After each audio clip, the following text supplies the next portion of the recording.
नमस्कार साथियों, फिर एक बार स्वागत है आपका आपके अपने चैनल ज्ञान पे। ज्ञान गेट योर एम नाउ। जैसे कि आप लोग जानते हैं, हम हमारे इस चैनल पे CCS रूल्स के बारे में बात करते हैं। तो इसी कड़ी में हम लोग अभी देख रहे थे राइट टू इंफॉर्मेशन एक्ट 2005, जिसका पहला पार्ट मैं ऑलरेडी पब्लिश कर चुका हूँ। उसका दूसरा पार्ट आज हम पब्लिश कर रहे हैं। देखेंगे इसमें कुल 15 क्वेश्चन हम लोग इसके बारे में डिस्कस करेंगे। इसमें वीडियो छोटा ही होगा, पूरे अंत तक मेरे वीडियो में बने रहिए, देखिए। और जिन जिन लोगों ने अभी तक मेरे चैनल को सब्सक्राइब नहीं किया है, सब्सक्राइब करिए, शेयर करिए। आप लोग मुझे इंस्टाग्राम पे भी फॉलो कर सकते हैं। वहाँ पे आपको CCS रूल्स के अलावा भी बहुत सारी अलग अलग जानकारियाँ प्राप्त होंगी। हमारा ये आज का video right to information act 2005 पर आधारित है। तो चलिए फिर शुरू करते हैं। हमारा आज का पहला सवाल है, if the interest of a third party are involved in information sought for, the maximum time limit to get the information will be। अगर कोई व्यक्ति इंफॉर्मेशन मांगता है और उसमें थर्ड पार्टी का इंटरेस्ट है, तो मैक्सिमम टाइम लिमिट कितना होना चाहिए उसको। जनरल कॉज में 30 दिन का होता है, पर अगर थर्ड पार्टी इन्वॉल्वमेंट है तो ऐसे स्थिति में मैक्सिमम टाइम लिमिट 40 दिन की होती है। तो इसका सही आंसर है 40 दिन, 40 डेज। हमारा अगला सवाल, if information sought has been supplied by third party or is treated as confidential by the third party must be given a representation before the public information officer in reply to the notice issued to। अगर समझ लो third party से कोई information मांगी गई और उनको लगता है कि वो कॉन्फिडेंशियल है, तो उस स्थिति में उनको रिप्रेजेंटेशन देने के लिए पब्लिक इंफॉर्मेशन ऑफिसर को जो रिप्रेजेंटेशन देंगे, जो आवेदन देंगे, उसके लिए उनको कितना दिन मिलते हैं। तो इसका सही जवाब है 10 दिन, 10 डेज। उस स्थिति में उनको 10 दिन दिए जा सकते हैं कि वो रिप्रेजेंटेशन अपना प्रस्तुत करें। हमारा अगला सवाल, period for disposing first appeal can be expand by blank days from 30 days if necessary. अगर किसी की कोई अपील है, उसको डिस्पोज करने के लिए कुछ दिन बढ़ाने की जरूरत है, 30 दिन हो चुके हैं, उसके बावजूद भी अगर कोई दिन बढ़ाने की जरूरत पड़ती है, तो कितने दिन बढ़ाए जा सकते हैं। तो इसका सही आंसर है 15 डेज, 15 दिन तक। अगर पहली अपील का टाइम हो चुका है, उसके बाद भी अगर जरूरत पड़ती है, तो पहले अपील के बाद भी उसको 15 दिन का टाइम दिया जा सकता है।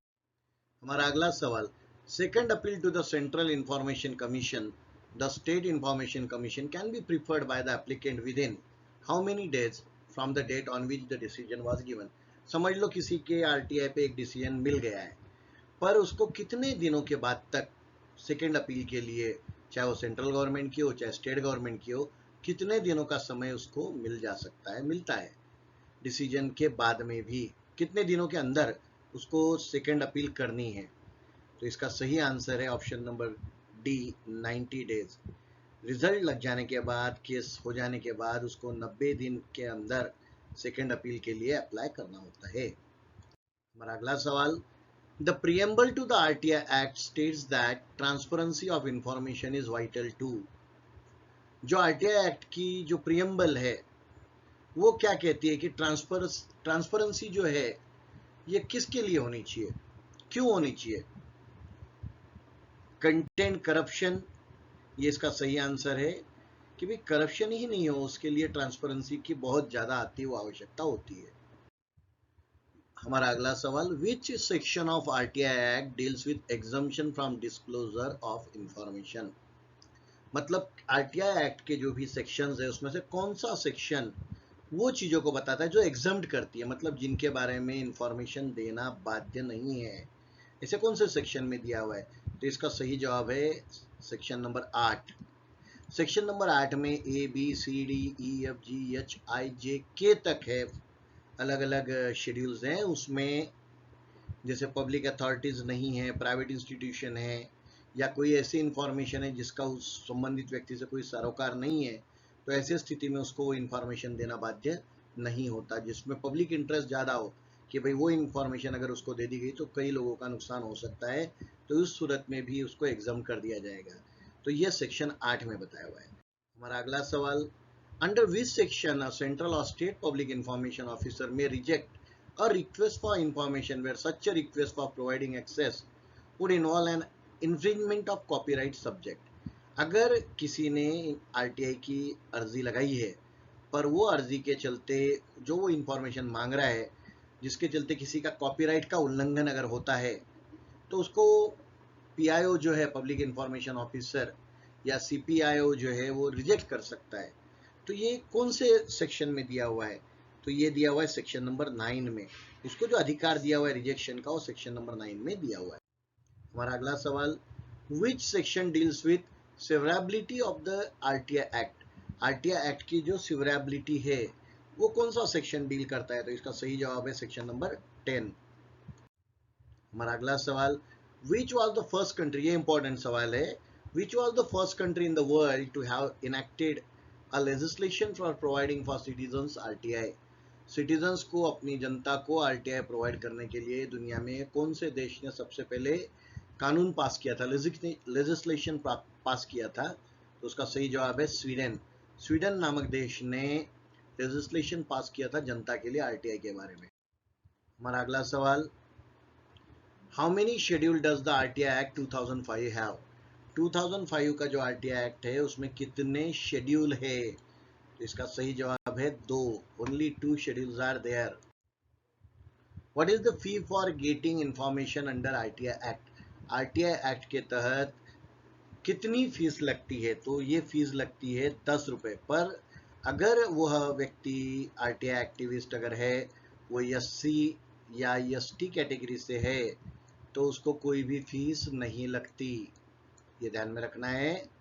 एससी या एसटी अगर बंदा है तो उसको कोई फीस नहीं लगी। हमारा अगला सवाल, first appeal to the first appellate authority can be preferred by the applicant within how many days from the expiry of the prescribe time limit or from the receipt of the decision from the PIO? PIO का डिसीजन आने के बाद first appellate authority कितने दिन में applicant को prefer करती है?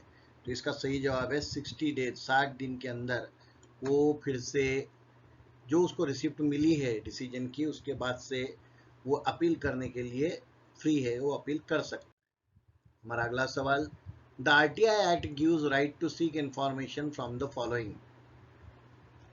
आरटीआई एक्ट निम्नलिखित में से किस में से आरटीआई मतलब इंफॉर्मेशन प्राप्त कर सकता है आरटीआई एक्टिविस्ट?